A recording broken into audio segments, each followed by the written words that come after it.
비단 삼성뿐만 아니라 우리나라 대기업의 오너라고 할까요? 뭐 최태원 회장이나 이런 분들 예를 들죠. 이런 사람들도 사실 무슨 얘기를 하는 거는 별로 없습니다. 발표를 하는 경우에도 적어준 거 이야기하는 것 같은 느낌이 물씬 나고 하니까 사실 알맹이는 별로 이제 없어 보이죠. 하지만 이게 우리나라에서는 그게 당연한 것처럼 여겨지고 있지만 생각을 해보면 지금 우리가 언론을 통해서 접하고 있는 수많은 미국의 선도 기업들, 심지어 타이완 기업 또는 유럽 기업을 가도 최고 경영자는 당연히 비전을 제시하고 전략을 제시를 합니다. 그런데 우리는 그런 게 안 보이죠.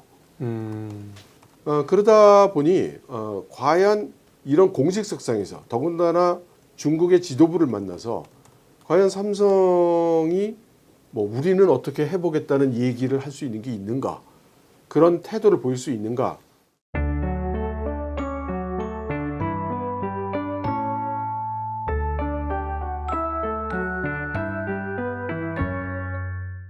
네, 투자용 시청자 여러분 안녕하십니까? 예, 미국이 지금 관세를 가지고 전 세계를 흔들고 있습니다.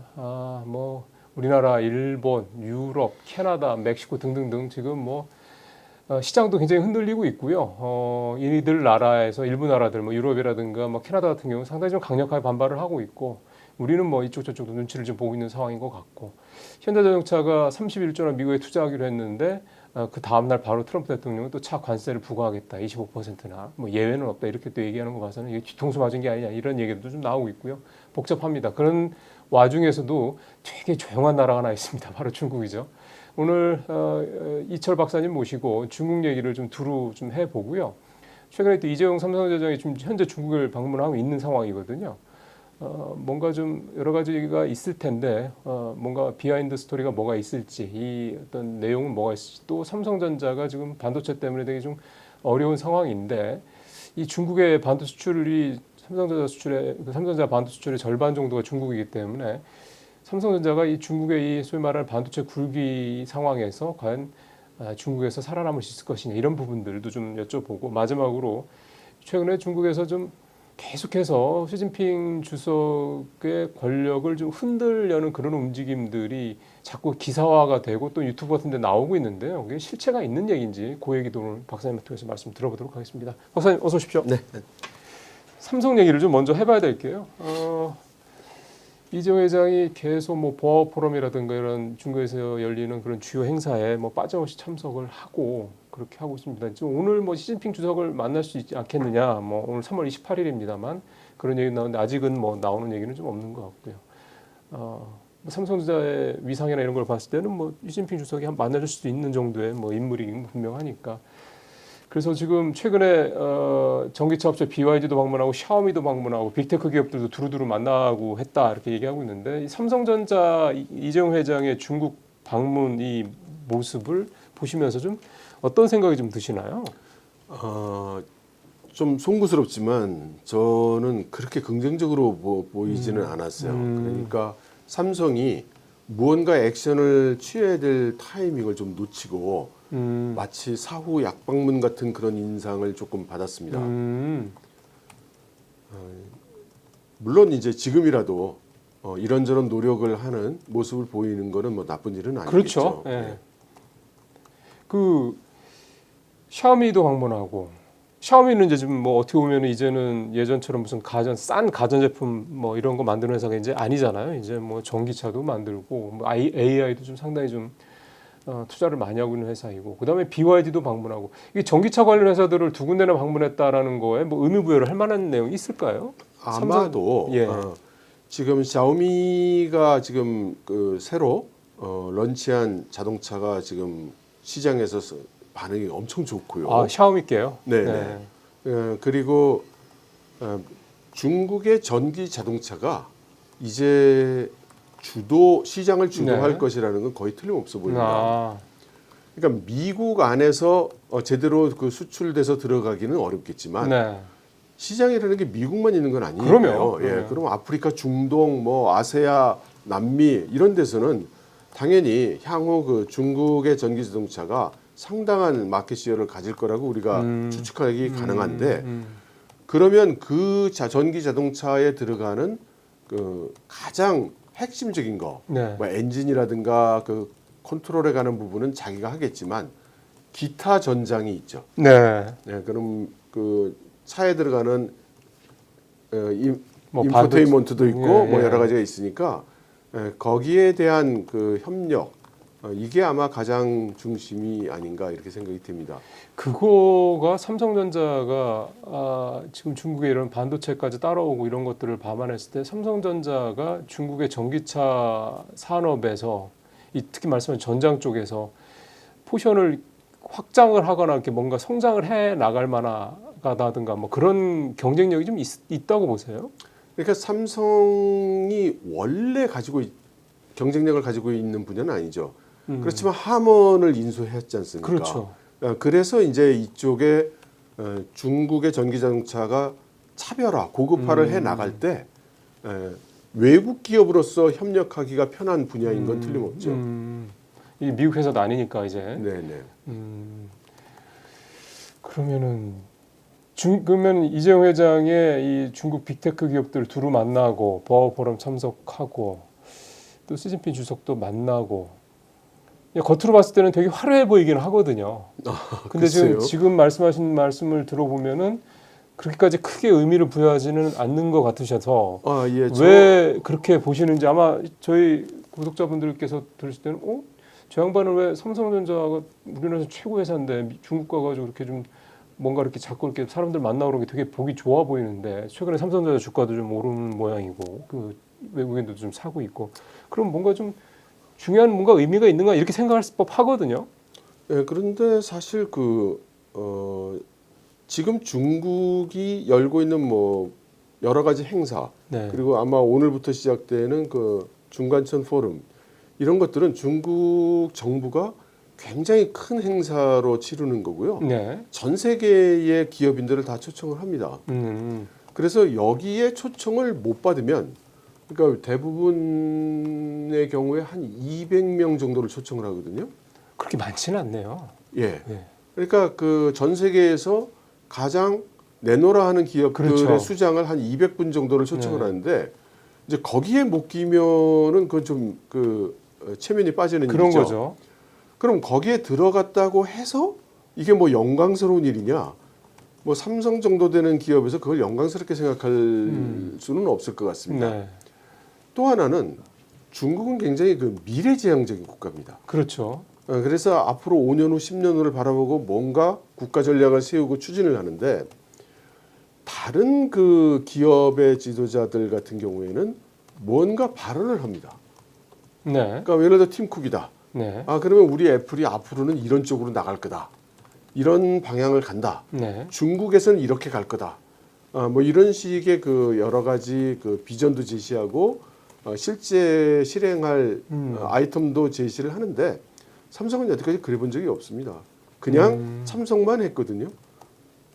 비전, 참석만 하지 비전을 제시하지 않는다. 그러니까 그 코멘트가 없어요. 그 이재용 부회장한테 뭐 기자들이 물어보면 대답이 무슨 날씨 얘기나 하고 그냥 일상적인 얘기 정도다. 예, 뭐 그런 얘기는 하지. 뭐 삼성이 앞으로 글로벌 마켓에서 어떻게 하겠다든가, 지금 미중 갈등 하에서 삼성이 어떤 식으로 나가 보겠다든가 네. 이런 일체 얘기를 한 적이 없습니다. 그게 이재용 회장이 그런 비전이 없다라고 생각은 안 드는데 그런 얘기를 이렇게 팀쿡이나 이런 사람들처럼 안 한다라는 거는 무슨 의도가 있는 겁니까? 아니면은 이게 이렇게 표현하면 좀 그렇긴 한데 정말 별 비전이 없다라는 겁니까? 어떻게 보세요?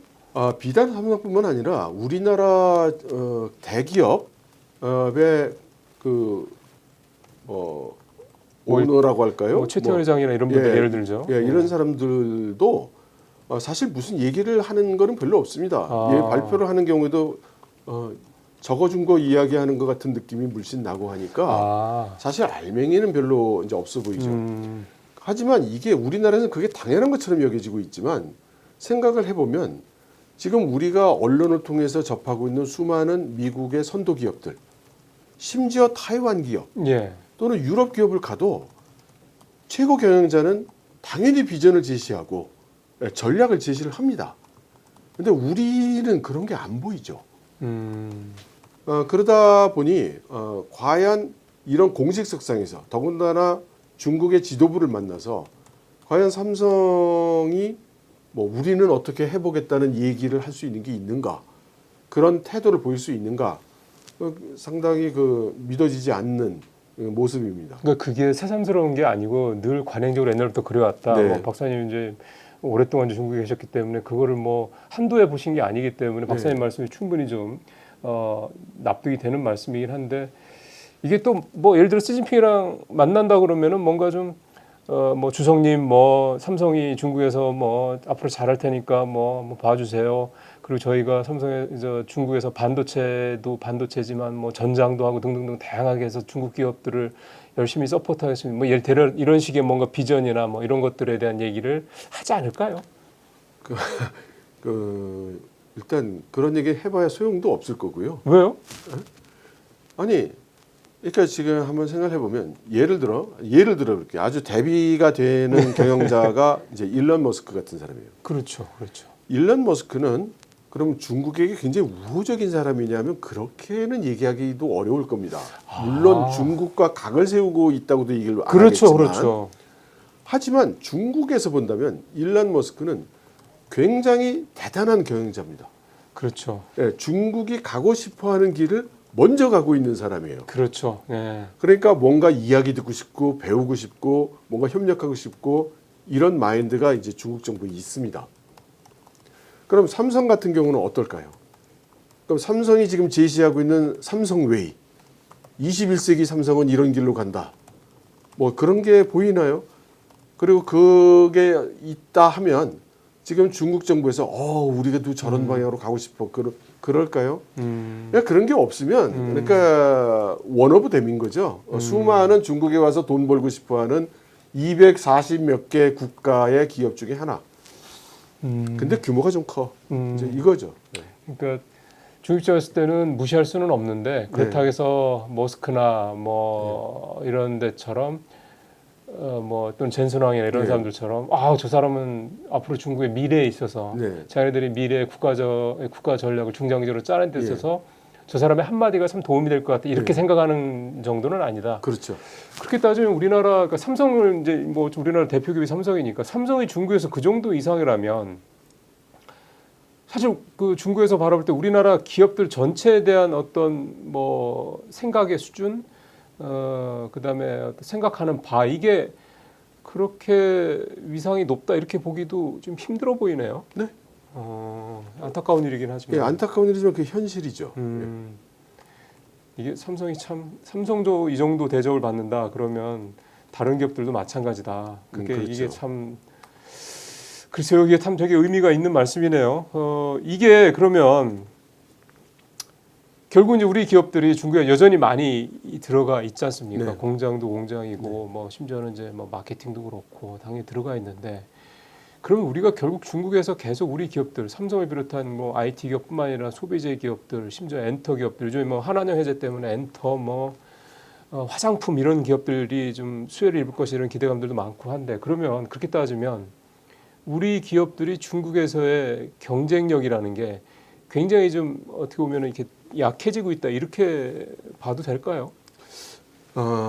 그 경쟁력이 약해지고 있다라는 거는 이제 우리가 기술 경쟁력이 이제 따라잡히고 있는 거는 사실일 겁니다. 이제 사실 제가 이렇게 한국 기업에 대해서 좀 비판적으로 들릴 수 있는 발언을 자주 하다 보니 이제 댓글들 보면 이런 그 중국 공산당의 앞잡이, 그렇죠. 그렇게 얘기를 할 수 있죠. 시진핑의 주구 뭐 이런 식으로 말씀하시는 분들도 계신데요. 저 역시 한국 사람이고, 제가 사랑하는 국가도 한국입니다. 그렇죠. 네. 그래서 우리가 현실을 직시해야, 그래야 뭔가 더 나은 방향을 찾아갈 수 있겠죠.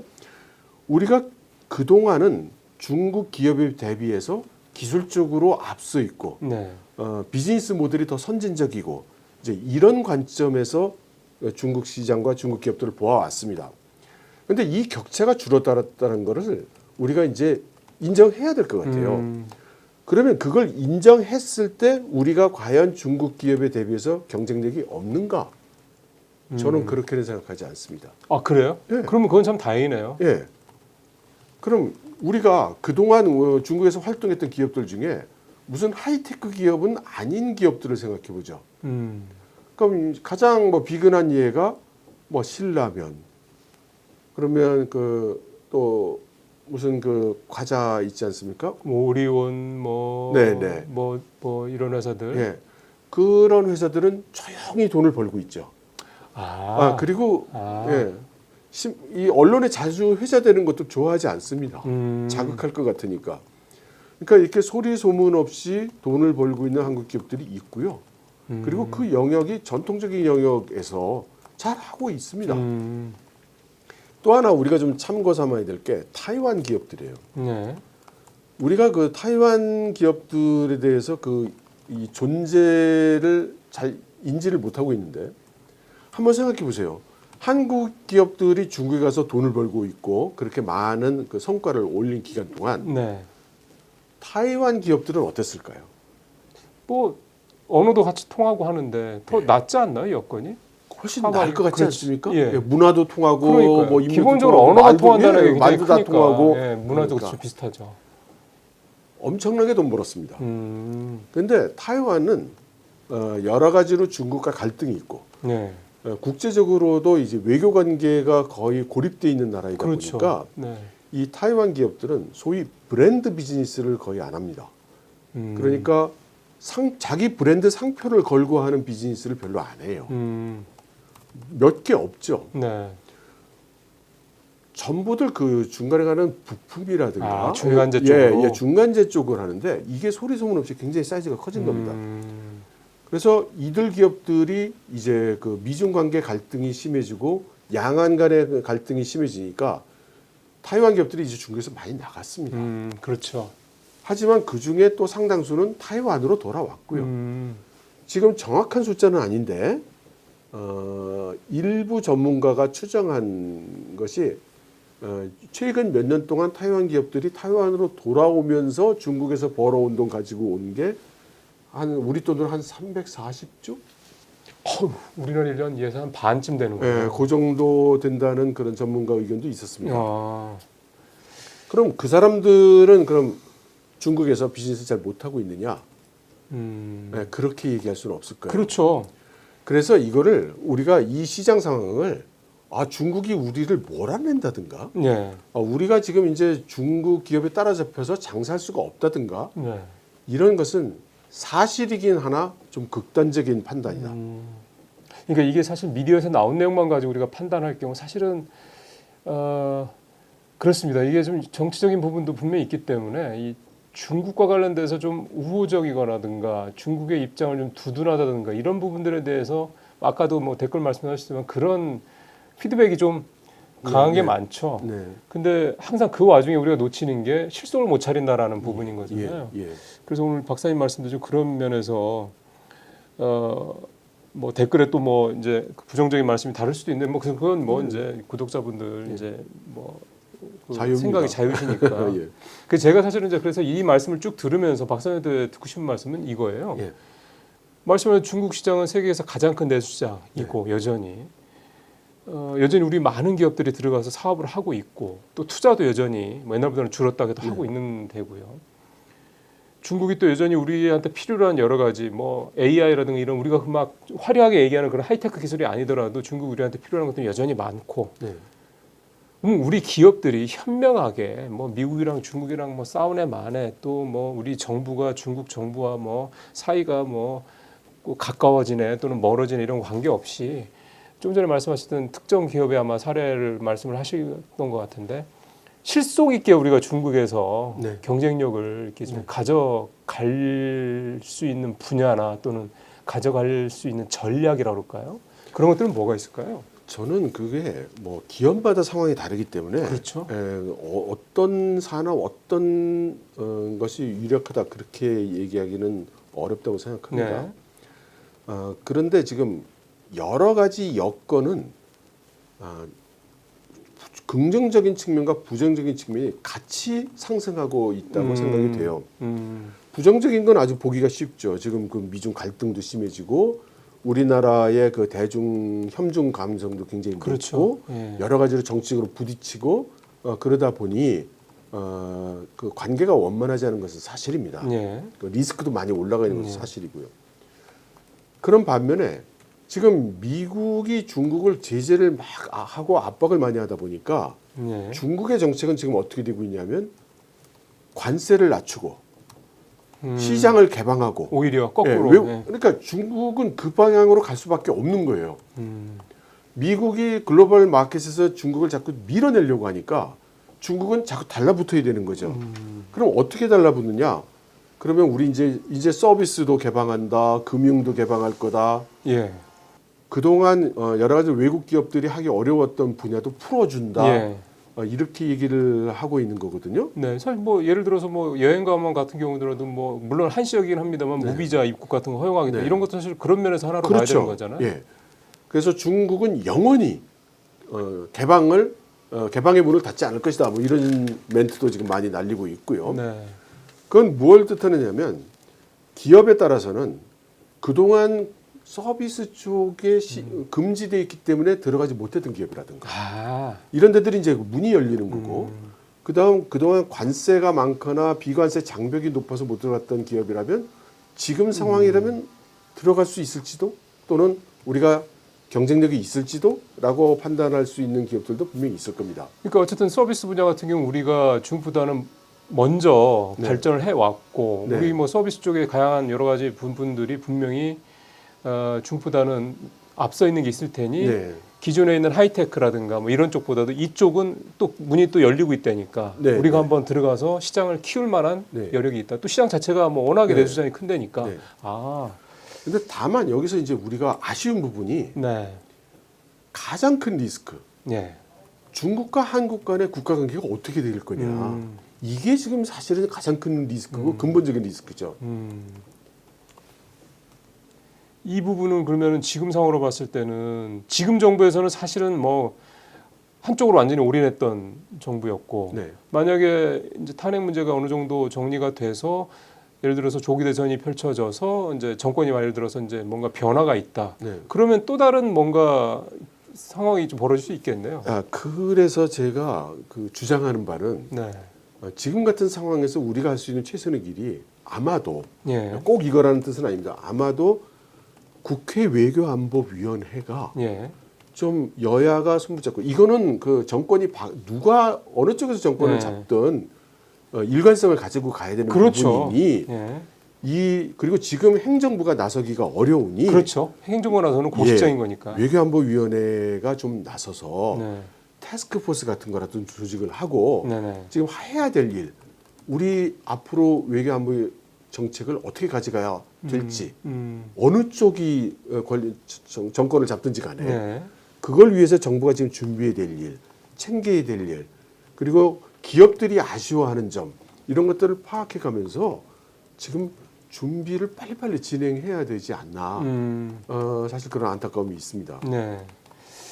중국 입장에서 봤을 때 아까 말씀하셨던 부분에 이제 그런 내용이 일부 담겨 있습니다만은 결국은 미국의 이런 어떤 견제 전략에서 우군을 확보하는 게 필요한 네. 거고 그 우군에는 지금 미국 같은 경우는 자기 동맹국들도 그러니까 친구들도 사실상 적으로 돌리는 그런 식의 좀 소위 말하는 고립주의 정책을 네. 뭐 무역이나 모든 외교안보나 모든 측면에서 펼치고 있는 반면에 중국은 거꾸로 지금 과거에 미국이 했던 식으로 이제 안보 네. 개방 어떤 그런 정책을 펼치고 있는 상황인데 이걸 우리가 적극적으로 활용할 필요가 있다. 그렇죠. 그리고 지금 미국이 자꾸 관세 장벽을 올리면 그러면 제3국들은 중국 시장을 잃을 수가 없어요. 그렇죠. 그럼 당연히 많은 나라가 이제 그러면 중국은 거기에 맞춰서 시장 개방한다고 그러지, 관세 낮춘다고 그러지, 다자주의 한다고 그러지, 이렇게 얘기를 하고 있잖아요. 네네네. 그러면 여기서 우리가 좀 생각해야 될 부분이 우리나라 같은 나라는 미중 간에 어느 한쪽을 선택해야 될 상황이 도래할 가능성이 큰 나라입니다. 지금 뭐 현 정부가 그런 거고요. 그렇죠. 네. 그런데 세상에는 미국, 중국 양쪽의 양다리를 얼마든지 건질 수 있는 나라들이 있다는 거죠. 그렇죠. 인도, 그렇죠. 뭐 베트남, 아세안 국가들, 그리고 사실 러시아도 그래요. 네. 그럼 이런 나라들은 아무 거리낌 없이 뭐 사우디, 중국 시장도 접근하고 미국 시장도 접근하고 이렇게 할 수 있는 국가들이 됩니다. 네.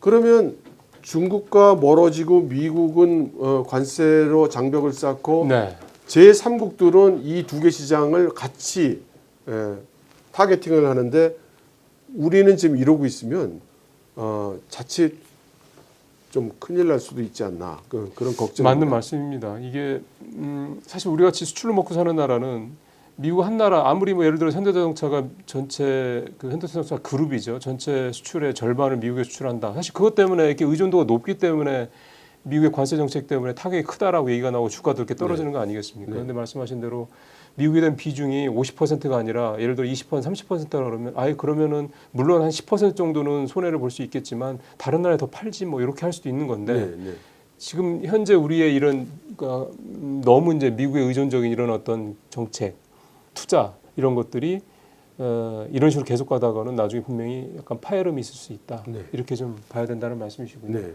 예, 사실은 너무나도 어떻게 보면 상식적인 말씀인데 왜 이런 상식적인 말씀이 잘 안 들리는지 그리고 좀 현재 뭐 전국상이나 이런 걸 보더라도 또 정부의 어떤 뭐 기재부라든가 산업부라든가 이런 데서 움직이는 모습도 물론 뭐 미국 눈치를 세게 봐야 되는 건 맞는 건 현실적으로 알겠습니다만 그러면서 우리가 놓치는 건 없는지 박사님 말씀을 들으면서 조금 이해가 좀 됩니다. 전국적으로 그러면 우리 기업들한테는 중국의 이런 어떤 전향적인 개방 태도가 소위 말하는 또 말씀하신 대로 다자주의 어떤 이런 방식 전략이 우리한테는 특히 서비스 분야에서는 좋은 기회가 될 수 있다. 그러면 조금만 더 구체적으로 말씀해 서비스 분야라 그러면 우리가 중국에서 한번 사업을 크게 펼쳐볼 수 있을 만한 서비스 분야는 어떤 것들이 있을까요? 서비스 분야를 중국 안에서는 그걸 둘로 나눠서 생각을 합니다. 그러니까 하나는 이제 생산형 서비스라고 하고요. 또 하나는 이제 일상형 서비스라고 합니다.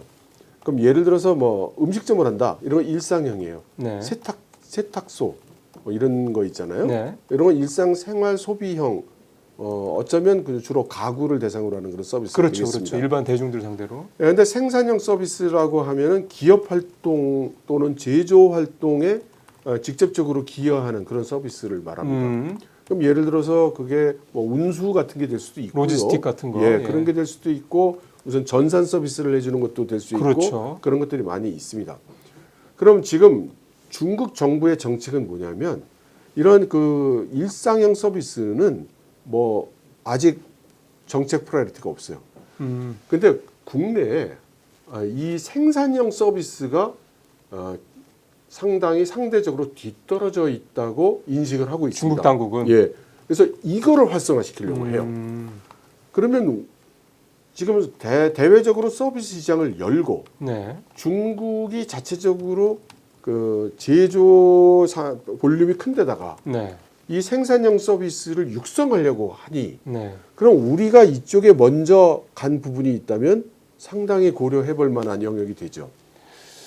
그러면은 그런 것들이 우리나라에서 뭐가 있을까요? 뭐 대표적인 사례가 혹시 들으실 만한 게 있을까요? 그러니까 뭐 제가 일했던 분야에서 얘기를 한다면 뭐 예를 들면은 이제 공장 자동화 같은 데에 들어가는 근데 자동화 설비를 지금은 중국이 너무 잘해요. 그런데 이제 사람과도 같이 연결되거나 관리와 연결이 되는 그런 그 솔루션들이 있습니다. 뭐 예를 들어 서비스도 있고요. 뭐 ERP 같은 것들 비롯해서 아주 그러니까 ERP는 중국도 지금 많이 하고요. 그런데 ERP와 공장 설비를 이어주는 그러니까 일반인은 잘 접하지 않는 그러니까 뭐 MES 같은 것들도 있습니다. 사스라고 그러나요? 요즘에 나오는 뭐 그런 부분들도 그렇고. 사스는 일종의 이제 기술적인 형식이고. 그러니까 쉽게 말하면 제조업을 더 효율적으로 생산성을 높일 수 있는 그런 데 있어서의 솔루션 이런 것들을 우리가 좀 해볼 수 있을 것이다. 상대적으로 강점이 있죠. 박사님이 또 전에 이제 삼성 SDS에서 이제 계셨었기 때문에 확실히 이제 이런 좀 IT 솔루션 이런 분야에 대해서는 좀 더 많이 좀 경험이 있으시겠다 생각이 좀 드는군요. 혹시 뭐 이런 중국 내 우리가 뭔가 경쟁력을 높일 수 있는 이런 부분과 관련돼서 박사님께서 혹시 내가 봤을 때는 우리나라의 이런 분야도 중국에서 좀 향후에 사업을 성장시킬 가능성이 있다라고 생각하시는 분야 혹시 있으십니까? 일반론으로 얘기를 한다면 네. 감각적 요소가 큰 것들이 가능성이 크다고 봅니다. 약간 아트적인 뭐 이런 예, 거니까. 예. 아. 그러니까 뭐 저 나름대로의 개인적인 생각인데요. 우리가 K-팝 하잖아요. 아. 근데 저는 K-팝을 어떻게 생각하느냐면, 네. 그럼 우리가 K-팝을 하는데 그게 우리나라 민요를 부르는 건 아니잖아요.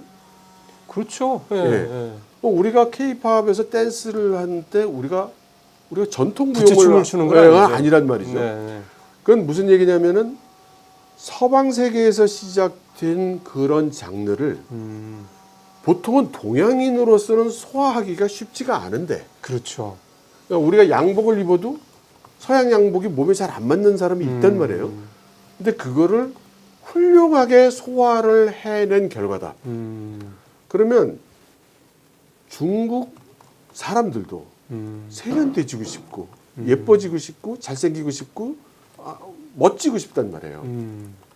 그러면 그게 뭐 옷으로 얘기를 한다면 그게 무슨 질감이 안 좋고 옷감이 나쁘고 이런 차원의 얘기는 아니지 않습니까? 그렇죠. 이제는 뭐 사실은 또 그런 직조나 이런 거는 또 뭐 중국이 더 나을 예. 수도 있으니까. 그래서 옛날에 어떤 분이 그런 말씀을 하신 게 기억이 나는데요. 1차적으로 사람들이 양을 따진답니다. 그렇죠? 부족하니까. 근데 양이 충족이 되면 질을 따진대요. 따지죠. 그럼 질도 올라오면 그 다음 뭘 따지느냐? 격을 따진다는 그렇죠. 겁니다. 아. 격조. 그래서 지금 중국이 제가 생각할 때는 바로 격조를 찾기 시작하는 단계라고 생각합니다. 이제 어지간한 양적인 충족이 됐고, 그렇죠. 어지간한 품질 다 올라왔어요. 그런데 그 다음이 이상하게 잘 안 되는 거죠. 그러니까 뭔가 좀 이제 먹고 살만해지고 이제 돈도 좀 있고 한데 좀 예. 폼을 내고 싶은데 그게 말씀하신 격조인데 예. 지금 중국이 아주 그 단계가 그렇습니다. 가고 싶어 한다라는 거잖아요. 그래서 중국에 이제 돈 많이 번 사장님들이 예. 명품을 많이 사 입거든요. 그러니까 그 사람들 생각으로는 명품을 사 입으면 격이 올라갈 거라고 생각하는 거예요.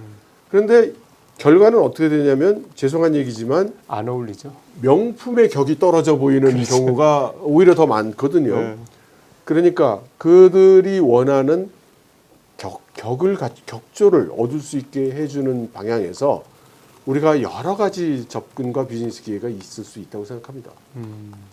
그거는 이제 아마 이 말씀을 들으면 하면서 또 아이디어가 착안되시는 분들이 계실 거라 생각이 듭니다. 저는 뭐 사실은 그런 비즈니스에 대해서 문외한이라 여기서 뭔가 이렇게 딱 어떤 아이디어가 딱 떠오르지는 않는데 지금 말씀하신 거로 보면은 충분히 이해가 가요. 우리도 마찬가지였잖아요. 우리도 좀 먹고 살만해지니까 이제 질을 따지게 되고 질을 따지다 보니까 뭔가 그래서 우리도 이제 명품이 이제 그런 식의 한 차원이긴 했는데 지금 우리도 뭔가 그런 격조에 대한 부분들 그게 여러 가지 어떤 문화 예술 활동 이런 쪽으로도 좀 우리도 좀 최근 들어서 수요가 늘어나는 것도 결국 그런 걸 거고 중요한 말씀이시네요. 이제 그 부분에 대한 구체적인 어떤 그런 부분들은 아마 각 분야에 계신 분들이 저희 오늘 이 이철 박사님의 말씀을 들으신다면 아마 아이디어가 떠오르시지 않을까 생각이 좀 듭니다.